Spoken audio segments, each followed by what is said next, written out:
Okay, so yesterday was Truth and Reconciliation Day, and I'm gonna say it, it's a complete scam. It's not about healing, it's about pushing a victim mentality. The idea is simple. Convince people that every struggle in life comes down to stolen land, colonization, residential schools, white oppression, or generational trauma, systemic this, structural that, excuses stacked on excuses. But here's the truth, if you spend your life blaming history, you'll never take responsibility in the present. Stop being a victim, be a victor. They scream, land back. They say, this is our land. But notice, they never give up the welfare checks, the subsidies, the endless amount of taxpayer money flowing into their communities. If they want land back, should taxpayers start demanding money back? And what's the result of this endless grievance industry? Division, polarization, and bitterness. Exactly the opposite of what reconciliation is supposed to mean. Instead of progress, it's regression.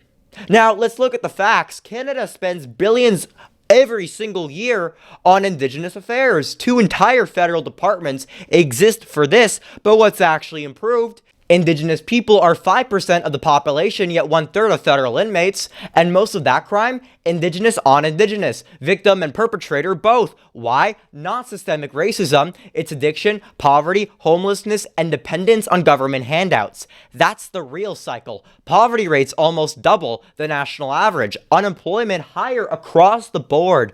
Indigenous people are 1/3 of the homeless population. Mental health, in 2024, 38% reported poor or fair health. Youth suicide rates 6 times higher, addiction rates above the national average, and on so many reserves, income assistance dependency sits at 1/3 compared to 5% for the rest of Canada. And look at the reserves themselves. Water that isn't drinkable, overcrowded, mold and bug infested housing, no proper heating, high chronic disease rates. The quality of life is third world inside a first world country. Meanwhile, chiefs live rich while their communities rot. Inflated salaries, shady spending, zero accountability. Ottawa keeps pouring billions into the system, but without transparency, it fuels corruption.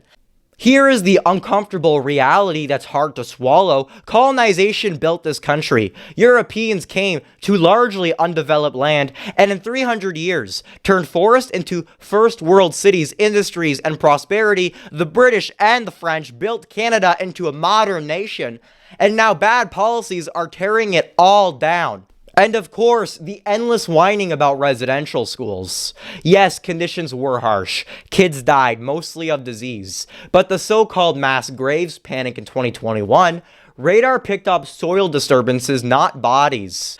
The genocide label is political spin. Meanwhile, the same people pushing this narrative are silent about today's issues. Mass immigration, extreme multiculturalism, people flooding in from unstable countries with values that clash with Canadian and Indigenous cultures. That's the real colonization happening right now. Instead, we get the empty performance, land acknowledgements, before every single event. Urban liberals adding treaty numbers to their Instagram bios. Constant reminders, we stole their land. But here's the truth, Canada is not stolen land. Most of it was acquired through treaties and agreements. Some were unfair, some were broken, but the solution is not endless guilt. The solution is building a better future now. Indigenous people want to conserve their culture and heritage. As a conservative, we should agree. Traditions, knowledge, history, they matter. But land acknowledgements do not preserve anything, don't conserve anything. They don't build jobs. They don't fix crime. They don't provide clean water. All they do is fuel resentment. Real reconciliation would mean accountability. It would mean safer communities, working water systems, functional schools, economic opportunity, and a revival of family and culture. Not more bureaucracy, not more empty slogans. And here's the bottom line. Reconciliation isn't about truth. It isn't about healing. It's about keeping people dependent, angry, and divided. If Canada really wants reconciliation, we need leaders who conserve what works, fix what's broken, and put people, not activists, and not the bureaucrats, back in charge.